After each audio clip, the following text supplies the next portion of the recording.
الحمد لله رب العالمين وبه نستعين إنه خير ناصر ومعين والصلاة والسلام على أشرف الأنبياء والمرسلين وخاتم النبيين وسيد المرسلين أبي القاسم محمد اللهم صل على محمد وعلى آل بيته الطيبين الطاهرين المعصومين.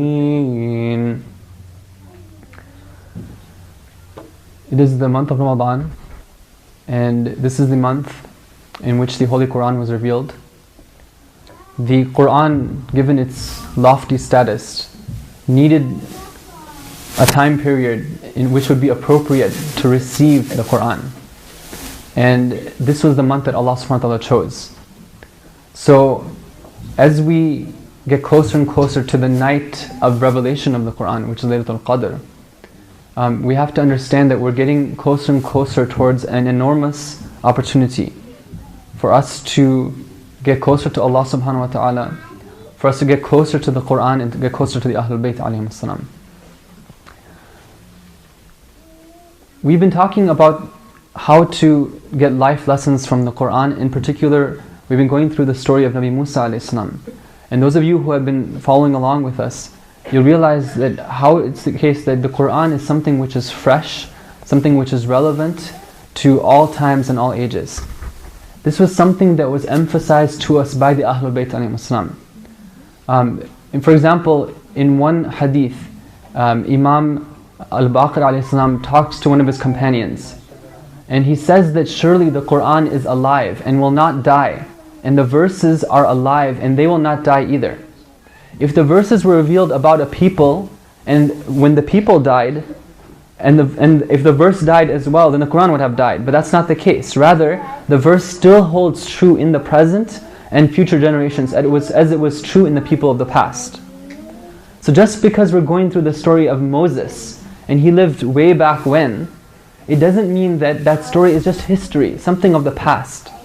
But as we're going through it and we're looking at the commentary that our great scholars have done on these verses, and we're looking at the problems that we're facing in our lives, we're seeing how relevant the Quran is in terms of giving us guidance here and now.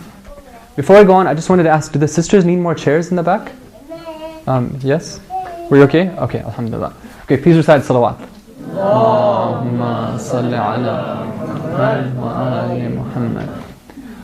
Just as a reminder, those of you who would like to follow along on a nightly basis with what we're doing, from the day before or the night before on the website, you'll see the verses that we're going to be covering each night. So you can read from beforehand and look it over and think about it. Inshallah, then when you come and we talk about it together, it will be a richer experience for you. I wanted to ask, how many people got a chance to actually review the verses for tonight, before tonight? Okay, mashallah. Okay, a number of sisters and 0 guys. So guys, you have a bit of challenge ahead of you. Alright. So we've been talking about the story of Nabi Musa, and yesterday we described how Nabi Musa ﷺ is described in Surah Al-Qasas as being somebody who is an example, who at a young age received some very special divine gifts. And Allah subhanahu wa ta'ala describes him as being among the muhsineen. Yesterday we said that means he's a doer of good.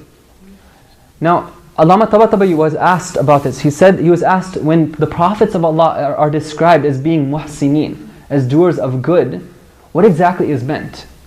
So Allama explains, he says that a doer of good is somebody whose actions are good. But then he goes further. He says that we can gain some insight as to the depth of this by looking at a hadith from the Prophet sallallahu alaihi wasallam, where he defines what ihsan is. Muhsineen comes from the word ihsan, to do good. So is it just doing any type of good that comes to mind, any sort of good actions, just doing good things, or is it something deeper? The Prophet says that al-ihsan is an ta'budallaha ka'annaka tarah. فَإِنَّكَ إِن لَمْ تَرَاهُ فَإِنَّهُ يَرَاكَ. He says that ihsan goodness and good deeds is this. The basis of it is this, is that you should worship Allah as if you can see Him. And if you cannot see Him, then you should know that He sees you. Now this is very profound, this is very deep. Because what it tells us is that Nabi Musa a.s. was among this elite group of people who at a young age was able to get to the point where whatever he does, he sees God over him. He doesn't pass a moment without being in the presence of Allah subhanahu wa ta'ala. And we'll see that as we go through the verses today. You'll see that this is somebody who, as he goes through life, he sees himself fully and surrounded by the mercy and knowledge and power of Allah subhanahu wa ta'ala. Now let's continue from where we left off yesterday. Nabi Musa a.s., because of the act that he did by punching that man, the enemy, the oppressor, and that man dying as a result of the wounds, Nabi Musa a.s. is now on the watch list. And one of the Egyptian Copts goes and informs Fir'aun's gang that Nabi Musa is here in the city, so they're going to come after him. But before they are able to come and get him, what happens is that Nabi Musa a.s. is informed that he's a wanted man. Somebody from among them comes, وَجَاءَ رَجُلٌ مِنْ أَقْصَى الْمَدِينَةِ يَسْعَى قَالَ يَا مُوسَى إِنَّ الْمَلَأَ يَأْتَمِرُونَ بِكَ لِيَقْتُلُوكَ. These people are coming to kill you, O Musa. Get out. إِنِّي لَكَ مِنَ النَّاصِحِينَ. I am among your well-wishers. I'm on your side. Now, I want to pause here and just look at and analyze the situation. Here we have Nabi Musa, who has been mentioned as being among the doers of good. Nabi Musa as having received ilm and hukm at a young age. He's a good person, but he's facing a difficulty. He's facing a very difficult challenge in his life. And so the question comes up, wait a minute, why is it that a bad thing or a difficult thing is happening to a good person? Isn't it the case that good things are supposed to happen to good people? Nabi Musa is a servant of God. Isn't God supposed to favor him and just give him an easy time? Why is he facing a difficult situation? What type of difficulty? Here he is, suddenly he's lost his home because he used to live at the palace of Fir'aun. He's lost the only family he was growing up with. He's lost any type of safety. He's a wanted man by the oppressors. He doesn't have any possessions. This is the type of difficulty that he's facing. Why is it that such a good person is facing such a difficulty? So before we go on with the story, I want to pause here and analyze this, because it's a very important life lesson for us. When we read the Quran, we see that the prophets of God are put in very difficult situations. And that gives us a dose of reality. In fact, we're told in hadith from the Ahlul Bayt, فَمَنْ صَحَّ دِينُهُ وَحَسُنَ عَمَلُهُ اشْتَدَّ بَلَاؤُهُ. That somebody whose practice of the religion is correct and whose deeds are good, his or her test, his or her trials will be even increased. Meaning the better person that you are, the more trials you're going to face in life. But why is this the case? Why is it that people don't have an easy time? So we need to understand, first of all, what is the cause of difficulties coming up? You see, Islam is a very practical religion. It describes things the way they are. The Ahlul Bayt, the Quran describes reality. It's saying that, oh human beings, listen up. This is the way God created the world. So we need to understand this. We can't delude ourselves. We have to understand that this is the way things are. But then we're told how we can deal with it. And what is the purpose behind that? Firstly, we have to understand, why is it that difficulties come about? Why is it that obstacles are thrown our way in life? Reason number one is because of mistakes that we make. Mistakes that we make have an effect on the world around us. This is something that we might not understand, but a deed that I perform can result in things changing and the world in a way turning against me because of what I've committed. Imam Ali Islam has said that وَمَا مِن بَلِيَّةٍ وَلَا نَقْصِ رِزْقٍ إِلَّا بِذَنْبٍ حَتَّى الْخَدْشَةِ وَالْكَبْوَةِ. He says that every type of misfortune that comes your way, or any type of sustenance that you lose, like there's some opportunity to get something and then it's snatched away from you, it's because of a sin that you committed. And then he goes on to say, even if somebody scratches themselves, they're walking along and they happen to pass like a plant that has a thorn on it, they pass their hand over that thorn and they get a scratch. Or when they're walking along, they stumble a little bit. even that is a test as a result of, or a punishment as a result of a deed that somebody committed, some evilness. And this is quite amazing, because suddenly it gives us a different perspective on what's happening in our lives. Why is it that difficult times come up? And he goes on further, in another hadith, he says that when somebody, رُبَّ كَلِمَةٍ سَلَبَتْ نِعْمَةً, how often it's the case that some word that somebody speaks, just a one word that somebody utters, is a result of them being deprived of blessings. Maybe some blessings that they have are taken away, or something that was in store for them gets swerved away from them, gets sent somewhere else. No, he, in his perspective of being able to be connected to the truth, he can explain these things to us. But we need to read this and understand it, and then broaden our perspective on what's happening in this world. We're not in a random, world where things just happen randomly. We're in a world that is based on precise calculation and is controlled by a master controller, the Rabbul Alameen. And everything that happens is as a result of purpose, not as a result of chance. This is design, this is purpose, this is intent, this is knowledge, this is wisdom. So this is whatever we perform, whatever act we perform, if it's something which is bad, the result of it for a believer is punishment in this world. Whether it be something small like stumbling, or even something bigger like they had some friendship but they find that there's some trouble in that friendship. Or even bigger than that, they become bankrupt. That can be as a result of the actions that we're performing. Now, why is it that God punishes us that way? Actually, the reason is not because God, na'udhu billah, is mean or evil or wants us to suffer needlessly, but rather within this suffering there's blessings for us, because it becomes an opportunity for us to turn to God. Okay, look at Nabi Musa alayhi salam in the story of what we're describing here, of how he's being persecuted by Fir'aun. Verse number 21. فَخَرَجَ مِنْهَا خَائِفًا يَتَرَقَّبُ قَالَ رَبِّي نَجِّنِي مِنَ الْقَوْمِ الظَّالِمِينَ. He, in this difficult situation, he finds himself just turning to God. Okay, in the previous verses, we saw how he turned to God. He says that, oh my Lord, because of the blessings that you've given me, I'm never going to support Fir'aun and his gang. And then now, here again, despite the odds against him, you see him turning to God. He says that, oh my Lord, deliver me from the wrongdoing lot. Here I am being persecuted by the oppressors and all of their army, but I'm turning to you in this situation. It's an opportunity for him to connect to God. And this is the way that we can be inspired, that in such a situation, when we're in that state of difficulty, the world has turned against us in whatever way it shows itself. It's an opportunity for us to turn back to God and to reflect upon our mistakes and to recommit ourselves to following the Sharia and the law of Allah subhanahu wa ta'ala. Please recite salawat.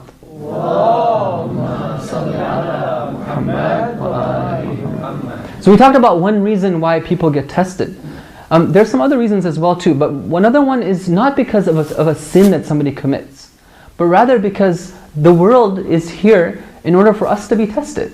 And that's the way that God set up things. So even if somebody is doing righteous deeds, they're trying their best, from time to time Allah subhanahu wa ta'ala will give them trials. Trials, whether they be in the form of blessings, they'll give them, or trials in the form of difficulties.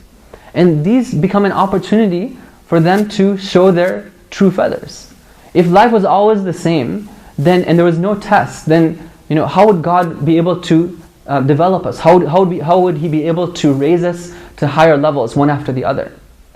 In particular, when we see difficulties being thrown upon the prophets, such difficulties thrown upon the imams, like Karbala, and these type of enormously difficult situations that the imams had to face, the reason for them being there, those difficulties being there, is not na'udhu billah because of sins that they committed, but rather because Allah subhanahu wa ta'ala wants to see them rise to even higher levels. Imam Hussein as-salam, his shahada, one of the reasons for why Imam Hussein had to face what he did, why he had to be martyred in the way he had to be martyred, was because Allah subhanahu wa ta'ala wanted him to reach a degree, la tanalaha illa bish-shahada. The Prophet informed him that you're going to be at a degree, O Hussein, you're going to reach such a high status that the only way that you can reach there is being tried with this trial of martyrdom. And what type of martyrdom it was? So when we see Nabi Musa, the Prophet of Allah, being tried in this way, we should realize that his trial is for some other reason. But even if we're not in that situation, we shouldn't assume that we're being tried for those reasons. Still, the response that he has to being in the situation is inspiration for us. Please recite salawat.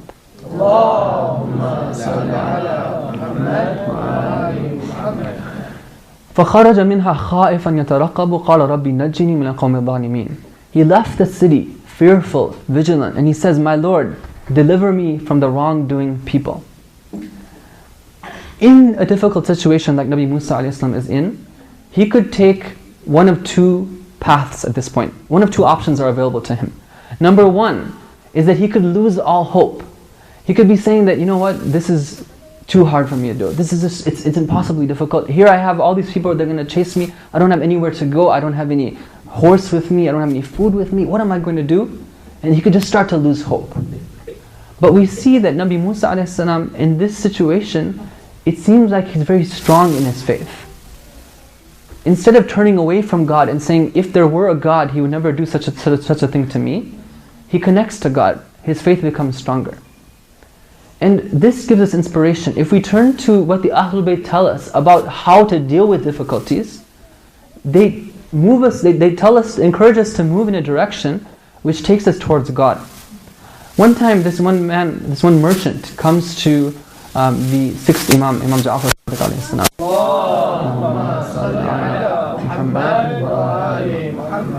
At one time, this man, this companion, was very rich. Things were going really smoothly in his life. But after some time, things started to go sour, and he lost all of his wealth. So he goes to the Imam alayhi salam and he complains to the Imam. Now the Imam alayhi salam, in response to him, he recites a line of poetry. And in this poetry, there's some guidance here which I thought was very beautiful. I'd like to share this with you. He says to the man, now look at this is the Imam alayhi salam. When you go to the Imam doesn't leave you empty-handed.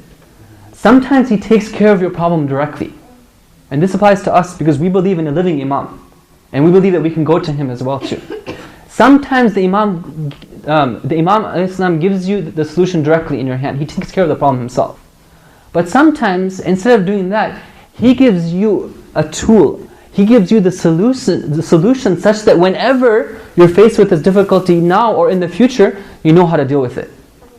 Okay, so sometimes, by the way, when we're faced with difficulties and we make dua or we do tawassul to the Imams, then we should understand that the answer might come in the form not of directly taking care of the problem, but by giving us those means by which we can take care of the problem ourselves, with the help of Allah subhanahu wa ta'ala, of course.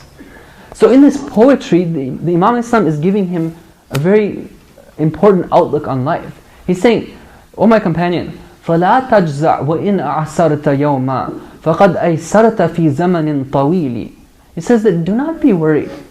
Even if right now you're in a difficult situation, because for so many days of the past, things were going well for you. You had a good situation. So what do we take from this? What we take is that one of the ways of dealing with difficulties is by remembering the good times. If God decides to take away something from us from one day, how many times did we enjoy that thing? You know, somebody's mother is taken away from them. What about all those years that we enjoyed her presence? You know, she was there for us, she showed us love and care. You know, thinking about that helps us deal with the situation in the present.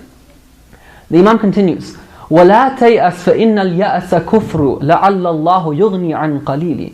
Do not lose hope, O my companion.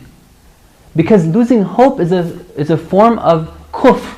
Now kufr here perhaps means kufr of the ni'mah of Allah, meaning that you're denying the blessing of Allah subhanahu wa ta'ala. Perhaps Allah يُغْنِي عَنْ قَلِيلٍ. Perhaps Allah will come and make you independent and free you of this problem shortly. Okay, meaning that right now your reaction should not be to lose hope. Alright, Allah subhanahu wa ta'ala is there for you. And He's ghani. He is able to take care of any problems. He has infinite resources available to Him to take care of any problem that we might have. فَلَا تَظُنَّنَّ بِرَبِّكَ ظَنَّ سَوْءِ فَإِنَّ اللَّهَ أَوْلَى بِالْجَمِيلِ. And then He says that do not be suspicious about your Lord. This is very important, that when difficult things come up, we shouldn't think that, okay, now God has turned His look of mercy away from us, or that God, He's being miserly, He's not paying attention enough to us. Okay, of course, it's an opportunity for us to try to, seek God's attention and His special mercy. But we shouldn't think bad about Allah. If He was good to us before, He's too merciful to suddenly just take away His mercy for no reason. There must be some reason behind it. Because Allah subhanahu wa ta'ala is the one among everyone and every being. He is the source of all beauty. So it's more appropriate for us to attribute beauty to Allah subhanahu wa ta'ala. So this type of thinking can really help us when we're facing difficult situations. And if we look at the example of the Imams, we see that they would apply this type of thinking. And as a result, when difficulties came up in their lives, instead of becoming hopeless, they would become stronger and stronger in their faith. Imam Ali says in Nahj al-Balagha that when we were fighting those early battles of Islam, where we're such few people, such few Muslims fighting so many enemies, and we'd see our own brothers and our own fathers being killed around us, in that situation, he says in Nahj al-Balagha, myself and those who were with me, we would only increase in our determination and increase in our faith. And our submission to God would only increase, because they were seeing things from a different perspective. Now, Nabi Musa ﷺ, the story continues in verse number 22. وَلَمَّا تَوَجَّهَ تِلْقَاءَ مَدْيَنَ قَالَ عَسَى رَبِّي أَنْ يَهْدِيَنِي سَوَاءَ السَّبِيلِ. When he turned his face towards Madian, he said, maybe my Lord will show me the right way. Nabi Musa ﷺ was based in Egypt. And in this situation, he doesn't know what to do, but he knows there's a place called Madian. And Madian in today's geography is somewhere in modern day Palestine. And he wants to go there, but he doesn't even know the way there. But he decides that he needs to escape from this town because he's being persecuted. So he wants to make his way towards Madian. And he says, my Lord maybe will show me the right way. One of the things we learn from this is that Nabi Musa a.s. does what he can to get himself out of this difficult situation. We all know that the way to respond to difficulties is by having patience, by doing sabr. But sabr has two types of meanings. In one case, it's something which is negative, where somebody's like, okay, this thing is coming up, I'm just going to sit back and grit my teeth and just hold on, watch TV until this difficulty is taken care of. Or I lost my job, I'm just going to sit back and chill, and until that, I get an email saying that, okay, we want to hire you. That's an extreme case. But this type of not being active, not being proactive about trying to take care of our own difficulties because of faith we might have. We see in the case of the prophets like Nabi Musa and the Imams that when things would become difficult, they would get going. They would get up and they would try as much as possible to take care of the difficulties in their own hands. This is the way that the Ahlul Bayt have taught us. This is the way the prophets have taught us. That if you have a difficulty, do whatever you can in your own means to take care of the situation. And then leave the rest to Allah subhanahu wa ta'ala. If it's the case that you can't do anything, وَمَا لَمْ تَكُنْ فِي حِيلَةٍ فَالْإِصْطِبَاءِ, in that case, then you just sit back and persevere and be patient, and deliverance will come. There's a story that's told of one of our great scholars. His name is Shahid al-Thani. And his commentary on one of the books of fiqh called Lum'a, his commentary is something which was written a couple centuries ago, but it's still read even today by students of the Hawza because of the barakah of his efforts and the efforts of Shahid al-Awwal. Anyhow, they say that one time, the reason why he became Shaheed is because he was imprisoned by some Muslims who for some reason were against him.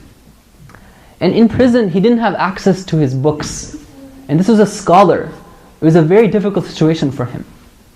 And he was patient, but eventually got to the point where his patience was wearing thin. So one night, he gets to the point where he doesn't know what to do. He writes a note to Allah subhanahu wa ta'ala. And he says, Rabbi, ظُلِمْتُ فَانْتَصِرْ. Oh my Lord, I have been wronged. Come to my rescue. He puts it underneath his pillow. He goes to sleep. The next morning, he looks under the pillow and he retrieves the piece of paper and he sees that there's something written there in response to what he wrote. And this is what Allah subhanahu wa ta'ala says to him according to the report. He says, إِن كُنْتَ عَبْدِي فَاسْتَبِرْ. Shahid al-Thani, if you are my servant, then your job is to persevere. إِن كُنْتَ عَبْدِي فَاسْتَبِرْ. Being a servant of Allah subhanahu wa ta'ala requires us to have patience and to persevere, and knowing that our Master is taking care of our affairs for us. Now the story goes on, and this will be the last verse we cover for tonight. وَلَمَّا وَرَدَ مَاءَ مَدْيَنَ. When he got to Madyan, he sees that there's a well there where all of the farmers, this is a farming community, all the farmers have brought their animals to water at the well.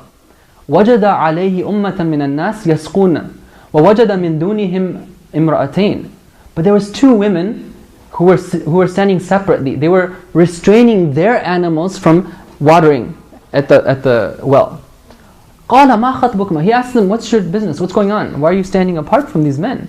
قَالَتَ لَا نُسْقِي حَتَّى يُسْطِرُ الرِّعَاء وَأَبُونَا شَيْخٌ كَبِيرٌ. They said that we don't water our animals until all of these men have finished watering their animals.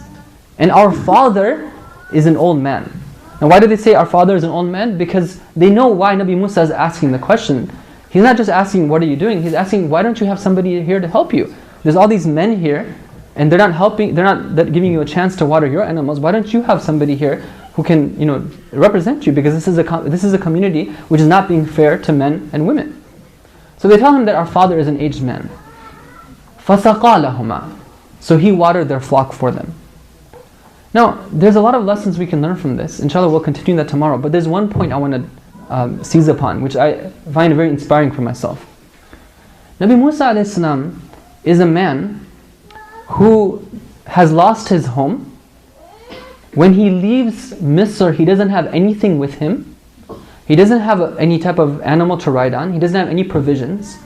According to a hadith from Imam Ali salam, that in this journey from Egypt to Madyan, Nabi Musa a.s. had to eat from the grass of the ground because he didn't have any provisions with him. لِأَنَّهُ كَانَ يَأْكُلُ بَقْرَةَ الْأَرْضِ. He says that his skin had become so thin that you could see through the skin and you could see green, because he had become a herbivore throughout this trip. So he's a person who is hungry. His flesh has been melted away. He's tired. He's homeless. When he gets to the water of Madyan, you could say that this is somebody who deserves a vacation. He deserves to just relax, right? And just take it easy. And also, the next verse tells us that it's a hot day as well too, because afterwards we see that he retires to the shade. So it's a hot day. He's tired, he's hungry, doesn't have anything to... But here's Nabi Musa Islam in this situation.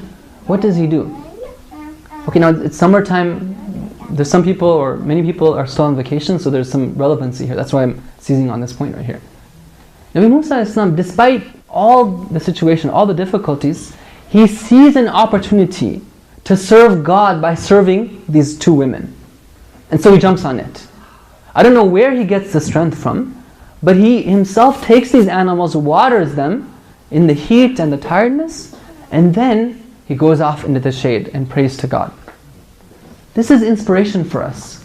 This is somebody who has energy to serve God. He doesn't get lazy. He doesn't waste his time. Whenever there's an opportunity, he's there for God. And he goes and sees. Sometimes it's a case of volunteering. Sometimes it's a case of serving God. Whatever it is, he has this energy within him.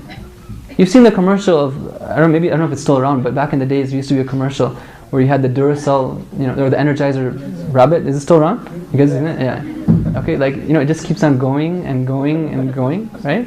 Right? No, maybe it's a poor analogy, but the believer is, according to hadith, a believer is somebody who's da'imun nashatu, whose energy is always there, always energetic, and the laziness is not there to be seen at all. Now, inshallah, we'll continue tomorrow by explaining a little bit more about this and how we can gain that energy. How can we tap into that energy that people like Nabi Musa alayhi salam had? I pray to Allah subhanahu wa ta'ala that He accepts our efforts, that He helps us use this opportunity of this month to become closer to the Quran, to learn what it says and to apply those teachings to our life. And may He give us the tawfiq to make the most of these upcoming nights of Qadr, to forgive our sins and to guide us towards the right path. Please recite salawat.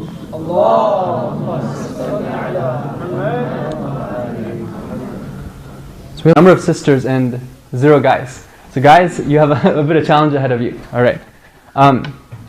So we've been talking about the story of Nabi Musa, and yesterday we described how Nabi Musa Islam is described in Surah Al-Qasas as being somebody who is an example, who at a young age received some very special divine gifts.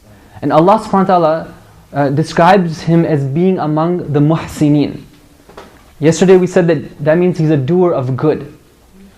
Now, Allama Tabatabai was asked about this. He was asked, when the prophets of Allah are described as being muhsineen, as doers of good, what exactly is meant? So Allama explains, he says that a doer of good is somebody whose actions are good. But then he goes further. He says that we can gain some insight as to the depth of this by looking at a hadith from the Prophet sallallahu alaihi wasallam, where he defines what ihsan is. Muhsineen comes from the word ihsan, to do good. So is it just doing any type of good that comes to mind, any sort of good actions, just doing good things, or is it something deeper? The Prophet says that al-ihsan is أن تعبد الله كأنك تراه فإنك إن لم تراه فإنه يراك. He says that ihsan, goodness and good deeds, is this. The basis of it is this: is that you should worship Allah as if you can see Him, and if you cannot see Him, then you should know that He sees you. Now this is very profound. This is very deep, because what it tells us is that Nabi Musa a.s. was among this elite group of people who at a young age was able to get to the point where whatever he does, he sees God over him. He doesn't pass a moment without being in the presence of Allah subhanahu wa ta'ala. And we'll see that as we go through the verses today. You'll see that this is somebody who, as he goes through life, he sees himself fully and surrounded by the mercy and knowledge and power of Allah subhanahu wa ta'ala. Now let's continue from where we left off yesterday. Nabi Musa a.s., because of in future generations, as it was true in the people of the past. So just because we're going through the story of Moses, and he lived way back when, it doesn't mean that that story is just history, something of the past. But as we're going through it, and we're looking at the commentary that our great scholars have done on these verses, and we're looking at the problems that we're facing in our lives, we're seeing how relevant the Quran is in terms of giving us guidance here and now. Before I go on, I just wanted to ask, do the sisters need more chairs in the back? Yes? Were you okay? Okay, alhamdulillah. Okay, please recite salawat. Allahumma salli ala Muhammad. Just as a reminder, those of you who would like to follow along on a nightly basis with what we're doing, from the day before or the night before on the website, you'll see the verses that we're going to be covering each night. So you can read from beforehand and look it over and think about it. Inshallah, then when you come and we talk about it together, it will be a richer experience for you. Now I wanted to ask, how many people got a chance to actually review the verses for tonight, before tonight? Okay, mashallah. Okay. Alhamdulillahi Rabbil Alameen wa bihi nasta'een innahu khayru nasirin wa mu'een والصلاة والسلام على أشرف الأنبياء والمرسلين وخاتم النبيين وسيد المرسلين أبي القاسم محمد اللهم صل على محمد وعلى آل بيته الطيبين الطاهرين المعصومين. It is the month of Ramadan, and this is the month in which the Holy Quran was revealed. The Quran, given its lofty status, needed a time period in which would be appropriate to receive the Quran. And this was the month that Allah subhanahu wa ta'ala chose. So as we get closer and closer to the night of revelation of the Quran, which is Laylatul Qadr, we have to understand that we're getting closer and closer towards an enormous opportunity for us to get closer to Allah subhanahu wa ta'ala, for us to get closer to the Quran and to get closer to the Ahlul Bayt alayhim as-salam. We've been talking about how to get life lessons from the Quran. In particular, we've been going through the story of Nabi Musa a.s. And those of you who have been following along with us, you'll realize that how it's the case that the Quran is something which is fresh, something which is relevant to all times and all ages. This was something that was emphasized to us by the Ahlul Bayt alayhim as-salam. And for example, in one hadith, Imam al-Baqir alayhi salam talks to one of his companions, And he says that surely the Quran is alive and will not die. And the verses are alive and they will not die either. If the verses were revealed about a people, and when the people died, and if the verse died as well, then the Quran would have died. But that's not the case. Rather, the verse still holds true in the present,